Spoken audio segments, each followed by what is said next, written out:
14 killed including 4 UN staffers, IMF official in attack at Kabul restaurant.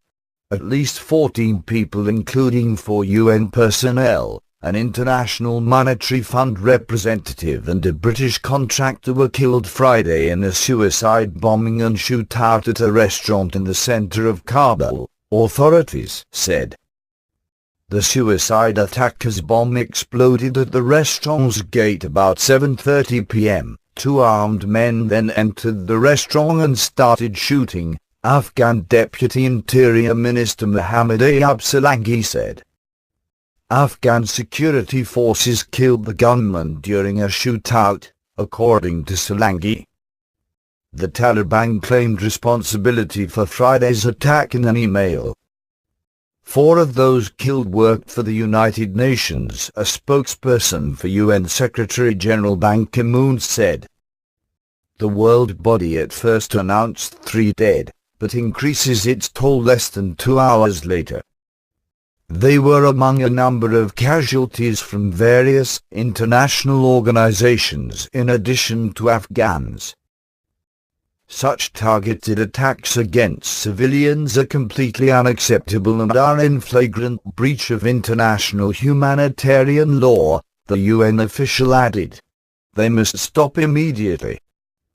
Christine Lagarde, the IMF's managing director, posted a statement online saying her agency's representative in Afghanistan, Abu Abdallah, is among the dead.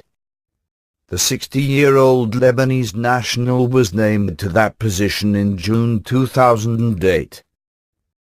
This is tragic news, and we at the fund are all devastated, Lagarde said.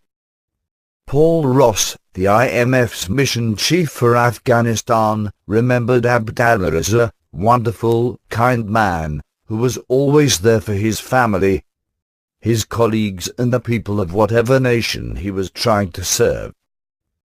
He was modest, he was funny, he was warm, Ross said of Abdallah, who is survived by a wife and daughter. He was a delight. Another victim was a British citizen, that country's foreign ministry said. Relatives of the victim, who was a contractor, not a diplomat, have been notified, but he or she is not being named, according to the ministry.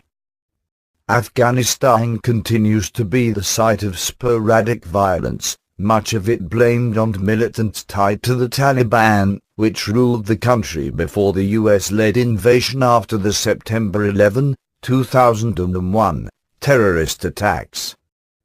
The international community has been extensively engaged in Afghanistan over the past decade plus, both with military troops and non-governmental organization workers. Friday night's attack happened near where many of these NOs have offices.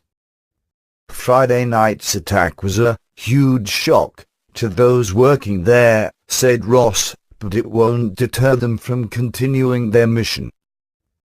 I think that many of the people, like Kabul, are dedicated to trying to help countries develop and prosper, Ross said. That's really part of their life mission statement. And that's what makes them go to places that are difficult to visit.